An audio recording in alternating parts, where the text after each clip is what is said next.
राहे समाधान. असं बोला. आता हे सगळ्यात सोपं ना, हे आपल्या हातातलं काम आहे. आता आपल्याला शुद्ध अंतकरण करायची गरज नाही ना, भावे गावे गीत करायची गरज नाही, अनेकांचे गुणदोष कानी म्हणायची गरज नाही, संतांच्या चरणावर मस्तक खेळणं करायची गरज नाही. आता काय करायचंय, आपल्या हातातलं साधन आहे. कोणतं?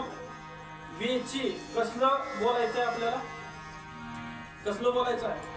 जेणे राहे समाधान.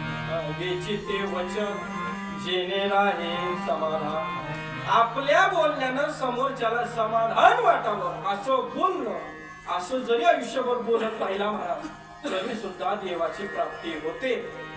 आपल्या बोलण्यानं समोरच्याला समाधान वाटावं. आपल्या बोलण्यानं जर लोक गावं घेऊन जर शेताला जात असतील, देव भेटल